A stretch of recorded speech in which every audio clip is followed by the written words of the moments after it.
Hey guys, good morning. I hope that you all will be fine. Today we are going to start our new lecture, and it is all about lecture number 16. Our subject is curriculum adaptation, and course code is SPED 3132.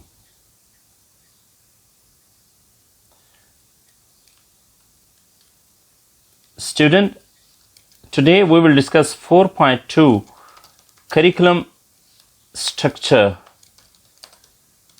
But as usual, before going to discuss 4.2 curriculum structure, we would definitely discuss the learning objectives. After completion of this topic, you will be able to explain the structure of the curriculum. आप लोग इस काबिल ज़रूर हो जाएंगे कि आप लोग बता सकें कि करिकुलम का स्ट्रक्चर क्या होता है, कैसे होता है। और इसके अलावा आप ये भी बता सकेंगे theory and principle of curriculum design.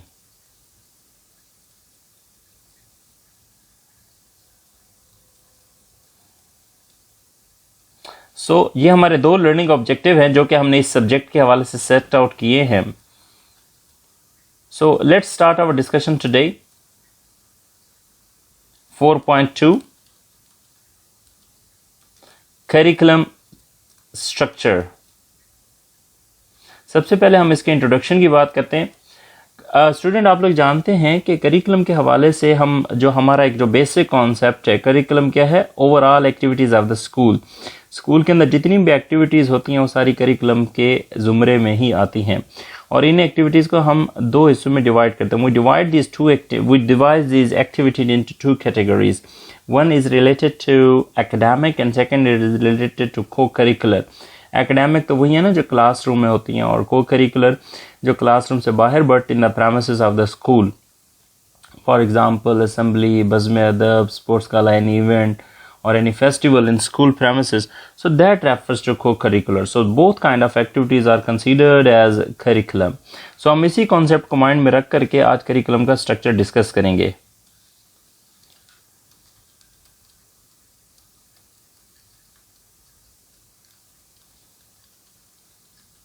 Curriculum structure ऐसे ही है जैसे इंसान के जिस्म में स्केलेटन होता है, एक ढांचा होता है।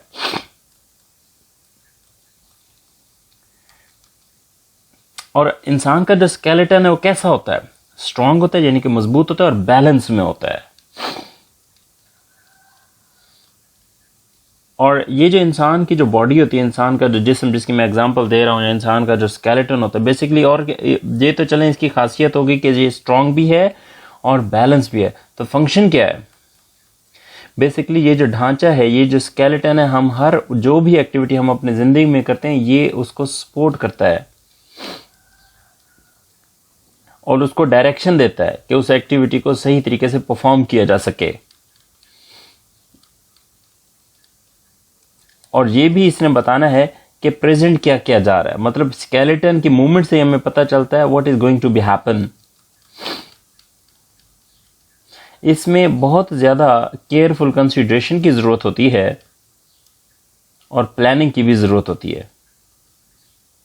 यानी कि करिकुलम स्ट्रक्चर भी यही चीज़ है। इसकी एग्जांपल जैसे मैंने आपको बताई है कि skeleton of human body, similarly curriculum structure भी एक ऐसा ही ढांचा होता है, एक ऐसा स्केलेटन होता है जो कि करिकुलम का होता है। और इसका मकसद क्या होता है कि अच्छी प्लानिंग की जा सके और एक केयरफुल कंसिडरेशन की जा सके। हम इसकी मज़ीद डिस्क्रिप्शन देखते हैं, मोर डिस्क्रिप्शन की बात कर लेते हैं। ये जो करिकुलम स्ट्रक्चर है बेसिकली ये एलिमेंट है हर स्कूल के अंदर। जिस मकसद के लिए जो स्कूल बनाया गया, यकीनन जिस मकसद के लिए जो स्कूल बनाया गया है, चाहे पब्लिक है चाहे प्राइवेट है, जो भी स्कूल होता है उसका कोर बिजनेस क्या होता है? एजुकेशन होती है। और उसके लिए एक इम्पॉर्टेंट एलिमेंट करिकुलम को तस्वर किया जाता है। एक अच्छा स्ट्रक्चर बनाने के लिए ज़रूरत क्या है? ताकि टाइम से इन्वेस्ट किया जा सके, टाइम से उसको काम किया जा सके।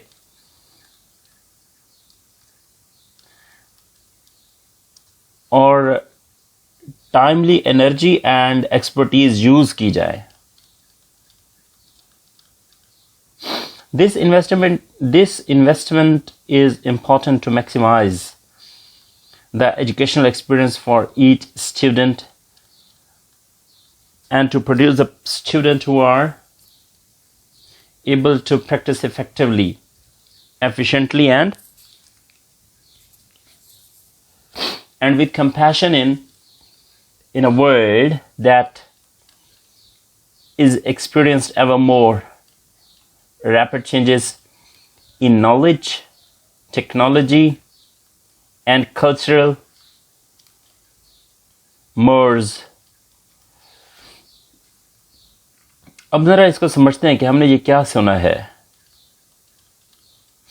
करिकुलम स्ट्रक्चर जब बनाते हैं तो इसके लिए आपको एक अच्छे टाइम की ज़रूरत होती है, एनर्जी और एक्सपर्टीज़ की भी ज़रूरत होती है। ये जो इन्वेस्टमेंट है ये इसलिए भी इम्पॉर्टेंट है क्योंकि ये मैक्सिमाइज करती है, बढ़ाती है, चीज़ों को इंक्रीज़ करती है। किस चीज़ को इंक्रीज़ करती है? एजुकेशनल एक्सपीरियंस, जो हर स्टूडेंट के लिए अलग होता है, और ऐसे स्टूडेंट्स प्रोड्यूस करती है जो कि इफेक्टिवली प्रैक्टिस भी कर सकते हैं, अपनी एफिशिएंसी भी दिखाते हैं,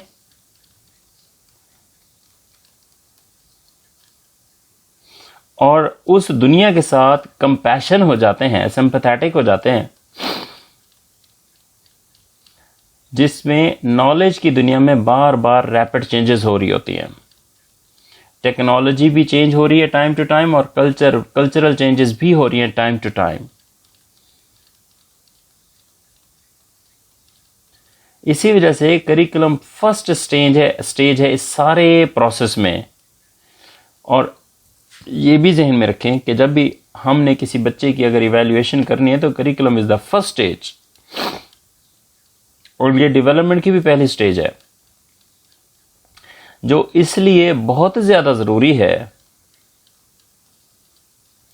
कि ये एक मकसद के लिए फिट रहता है। नेक्स्ट हमारे पास एक पॉइंट है, स्लाइड पे आप देख सकते हैं, theory and principles of curriculum design. Curriculum design की थ्योरी और प्रिंसिपल की हम बात करते हैं।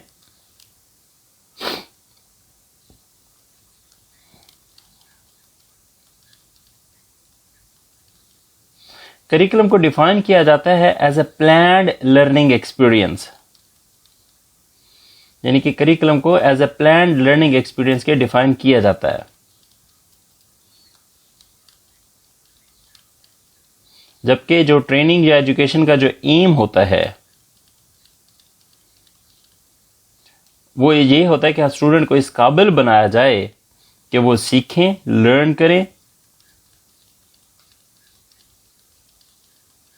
टीचिंग को कंसीडर किया जाता है basically as a series of activities के तौर पे, जो कि स्टिमुलेट भी करती है, स्टिमुलेट का मतलब मुतहर्रिक, फैसिलिटेट भी करती है और प्रोग्रेसिव है। किस लिए प्रोग्रेसिव है? क्योंकि सारे लर्निंग प्रोसेस को गाइड करती है।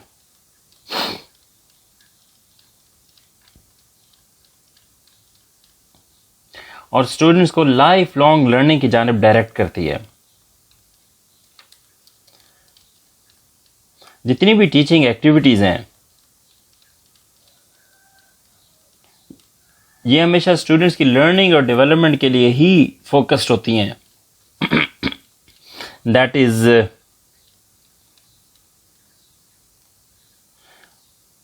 क्योंकि ये स्टूडेंट सेंटर्ड अप्रोचेस होती हैं।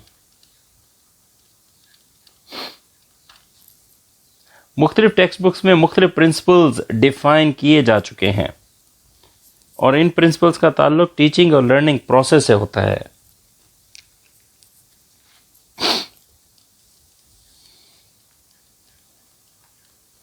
और इनको बार बार रिफाइन भी किया जा चुका है।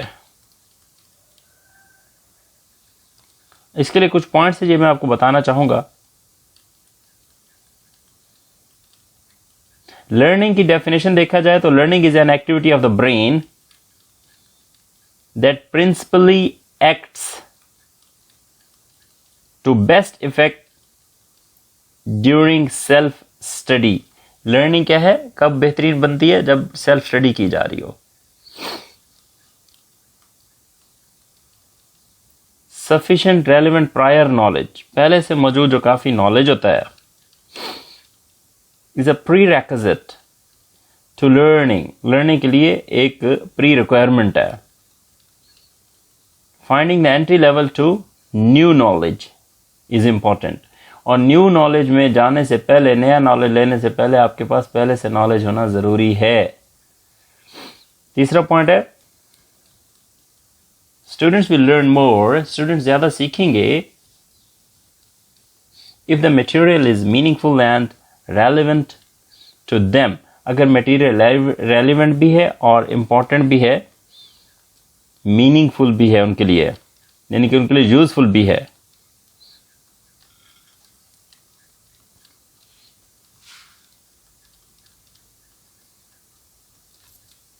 हमेशा जो लर्निंग है वो एक कॉन्टेक्स्ट में होती है, कोई ना कोई उसका मकसद होता है, बैकग्राउंड होता है।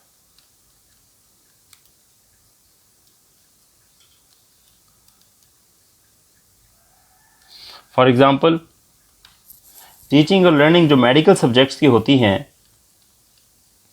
जब कोई फिजिशियन या कोई सर्जन अगर पढ़ाए तो वो एरिया ऑफ डिफिकल्टी कंसीडर जरूर किया जाता है।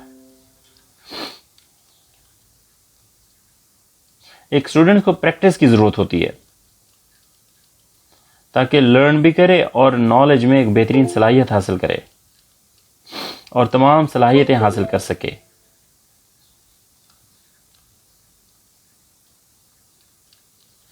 फेवरेबल जो कंडीशन होती है लर्निंग की, वो बहुत जरूरी है किसी भी स्टूडेंट के लिए।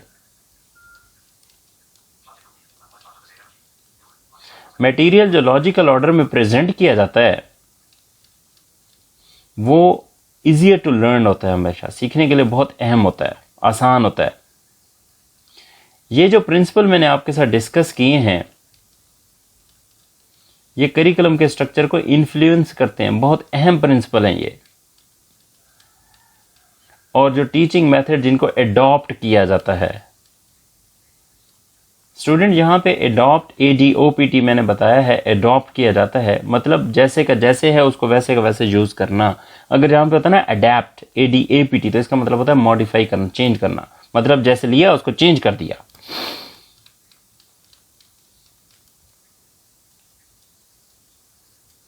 नेक्स्ट हमारे पास पॉइंट है बैलेंस।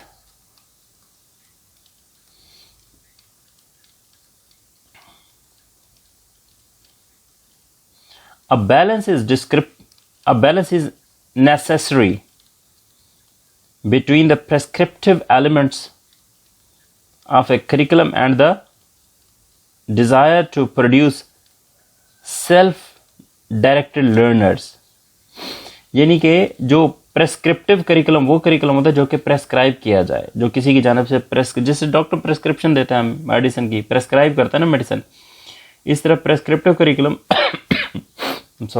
इस तरह प्रेस्क्रिप्टिव करिकुलम वो करिकुलम होता है जो कि प्रेस्क्राइब किया जाता है, यानी कि एक टीम ऑफ प्रोफेशनल प्रेस्क्राइब करती है ना। तो बैलेंस क्या है, प्रेस्क्रिप्टिव करिकुलम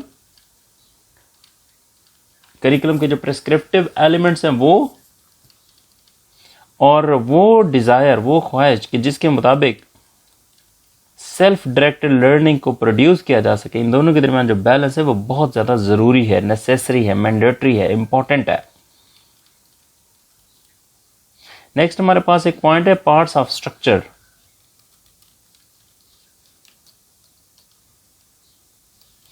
हम पार्ट्स ऑफ स्ट्रक्चर की बात करते हैं। Following are the parts of structure, मतलब जो सेल्फ स्ट्रक्चर के पार्ट्स हैं।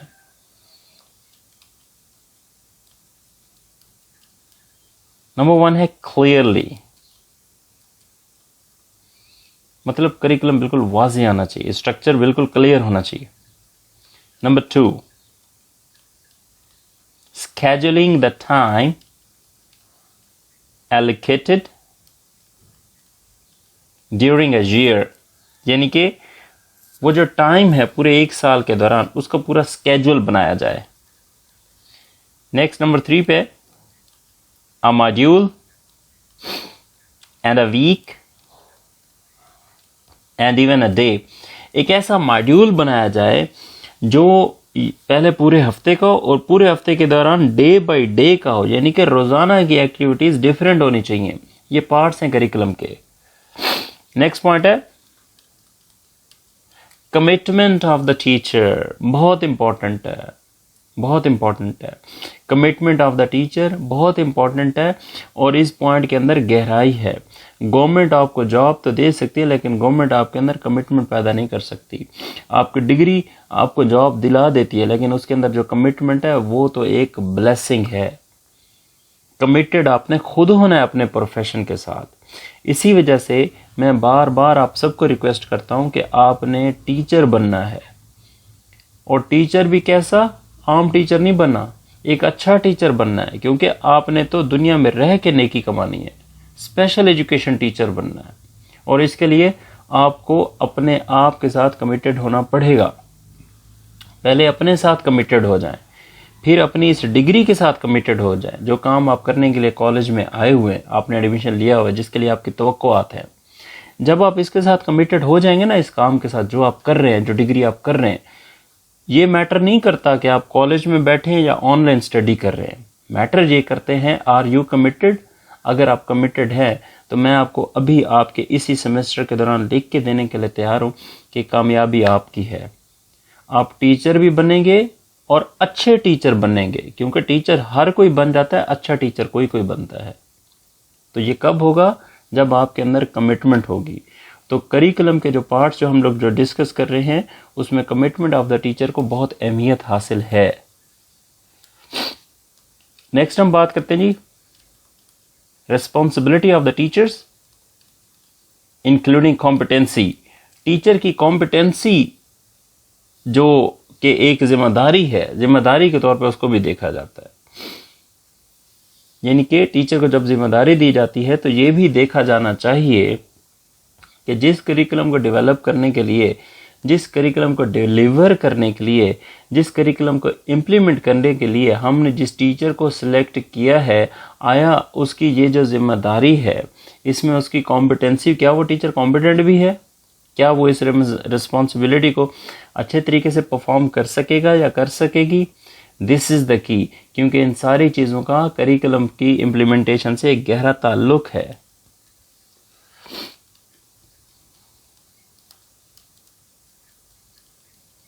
यहां पे आपने ये भी समझना है जरा, these are an essential part of the structure. ये जो है करिकुलम के स्ट्रक्चर के बहुत जरूरी और अहम हिस्से हैं। तो स्टूडेंट्स, ये जो पॉइंट्स हमने डिस्कस किए हैं, आपने इन पॉइंट्स को सुनना है, बार बार सुनना है, इनको समझना है। इसमें से आपका शॉर्ट क्वेश्चन भी बन सकता है और इसमें से आपका लॉन्ग क्वेश्चन भी बनता है। इस लेक्चर को आपने बहुत डिटेल के साथ समझना है। इस लेक्चर को आपने इसी तरह ही सुनना है, बार बार समझना है, क्योंकि जो चीज़ें इस पर बताई गई हैं वो एप्लीकेशन बेस्ड है। कल को जब आप अपने इसी सब्जेक्ट के हवाले से पेपर में अपेयर होंगे इंशाल्लाह, सो वहाँ पे चाहे शॉर्ट क्वेश्चन हो जो लॉन्ग क्वेश्चन हो वो आपके लिए अटेम्प्ट करना डिफ़िकल्ट नहीं होगा। अगर MCQ आ जाए, चाहे इस पेपर में आए या कॉम्पिटिटिव एग्ज़ाम में, जब आप डिग्री कंप्लीट करने के बाद जॉब टेस्ट के लिए जाएंगे, वहाँ पे अगर कोई MCQs आ जाए तो आपने इन चीज़ों को अगर याद किया होगा तो आपके लिए कोई डिफ़िकल्टी नहीं होगी, कोई प्रॉब्लम नहीं होगा इन क्वेश्चंस को आंसर्स करने में। ये एक इंटरेस्टिंग, इम्पॉर्टेंट और एक कंसेप्चुअल लेक्चर था। इसको इस वजह से मैं आपको बार बार एडवाइस करूंगा कि आप इसको जितना ज़्यादा सुनें बेहतर है आपके लिए, क्योंकि इसमें जो पॉइंट्स दिए गए हैं वो आपके लिए बहुत बेनिफिशियल है एंड डेफिनेटली आपके लिए उस वक्त ज़्यादा कारआमद होंगे जब आप उनको MCQs टाइप क्वेश्चंस में फाइंड आउट करेंगे और आंसर करने की कोशिश करेंगे। सो आप लोग इस लेक्चर को सुने और इस लेक्चर के हवाले से अपने जो कमेंट्स हैं वो कमेंट्स बॉक्स में ज़रूर शेयर कीजिएगा। डेफिनेटली लाइक आपने करना है। इन्फॉर्मेशन जी शेयर करना चाहें किसी के साथ, definitely you can share, you are allowed to share the information about this channel, so you will have the nice learning inshallah in the future as well. If you have any question, you may ask please in the comment box, or you may ask please at my WhatsApp number as well. Thank you very much. Take good care and good luck to all of you.